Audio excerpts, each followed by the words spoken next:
siang hari ini mengenai bergereja, bernegara, berpolitik. Agak serem memang ini ya. Agak serem. Karena ada yang bilang, Pak, ini apa irisannya? Ya. Padahal kan Tuhan Yesus sudah bilang yang punya kaisar kasih kaisar, yang punya Tuhan kasih Tuhan. Tapi bukankah yang punya kaisar itu masuk dalam pundi? Betul juga ya? Nah, yang punya kaisar itu masuk dalam kotak persembahan. Berarti kaisar bisa masuk gereja ceritanya ini barang kan? Dan gereja bisa juga berperan dalam kehidupan berbangsa dan bernegara. Revolusi industri 4.0 membawa perubahan yang sangat signifikan dan gereja harus aware dengan ini. Jadi gereja tidak boleh lagi dengan pola-pola lama yang hanya mengajak anak-anaknya acara muda-mudi kemudian mendoktrin. Betul, itu adalah salah satu bagian penting dari gereja. Tapi mempersiapkan anak-anak kita untuk sesuatu yang lebih besar dan memasuki dunia kerja, memasuki dunia yang nyata, itu juga tugas gereja. Kopling sudah di depan mata dan ini bukan hanya tanggung jawab negara, tapi juga tanggung jawab gereja. Oleh karena itu gereja harus mulai mengubah pola pelayanannya karena segala sesuatu terdisrupsi. Disrupsi itu adalah respon normal, adalah hal yang kemudian terjadi karena ada decoupling tadi, karena ada keterlepasan masa lalu sehingga melahirkan yang namanya disrupsi atau penyesuaian diri. Karena Bapak Ibu tidak ada yang kekal itu adalah perubahan itu sendiri. Jadi gereja kita semua jangan coba melawan perubahan atau kita akan dilindas oleh perubahan. Perubahan datang dan kita juga harus berubah.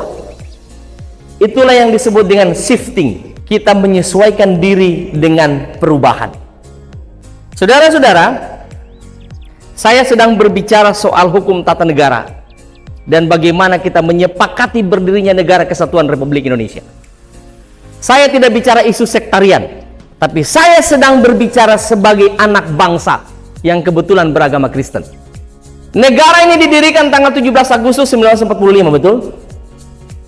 Kemudian tanggal 18 Agustus bersidanglah BPUPKI untuk menentukan dasar dan konstitusi. Sila pertama dari Pancasila berbunyi seperti ini: ketuhanan yang Maha Esa dan kewajiban menjalankan syariat Islam bagi pemeluk-pemeluknya. Itu bunyi asli Pancasila, sila pertama, yang dikenal dengan Piagam Jakarta. Dan Anda tahu orang yang berani berdiri dan berbicara di sidang BPUPKI? Yohanes Leimena. Dia bilang begini, Bapak Ibu Saudara-saudara, kita mendirikan Negara Kesatuan Republik Indonesia dengan darah yang sama merah dan dengan air mata yang sama banyak. Tapi jika saudara-saudara memaksakan satu aliran agama tertentu yang harus dipedomani dalam kehidupan berbangsa dan bernegara, besok pagi Indonesia Timur merdeka. Yohanes Leimena. Sekarang di mana para politisi berhati singa itu di parlemen? Di mana? Takut hilang popularitas petugas partai, takut kehilangan popularitas, takut tidak terpilih. Padahal dia tidak tahu firman Tuhan bilang, jika aku yang mengangkat kau, tidak ada yang bisa menurunkanmu. Sepanjang sejarah Bapak Ibu, tadi itu ada videonya, Yohanes Leimena satu-satunya orang yang tidak pernah lengser dari kursi. Dan dia orang yang sangat disayangi oleh Bung Karno. Apakah dia menjual imannya? Tidak. Karena imannya dia seperti itu. Tugas gereja adalah menemukan politisi-politisi berhati singa ke depan. Amin.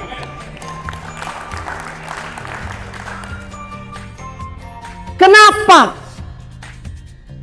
Saya heran Bapak Ibu ya. Ada kepala daerah tutup gereja karena tidak ada izinnya.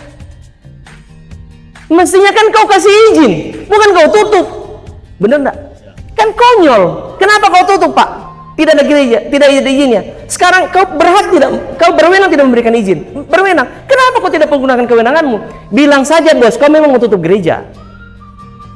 Iya kan? Apakah ini model kehidupan berbangsa dan bernegara kita saat ini? Jawabannya iya. Dan gereja harus mengambil posisi yang lawan. Nggak bisa lagi kita gereja diam-diam saja, bicara, speak up, dan kirim orang-orang yang bisa bicara seperti itu di parlemen.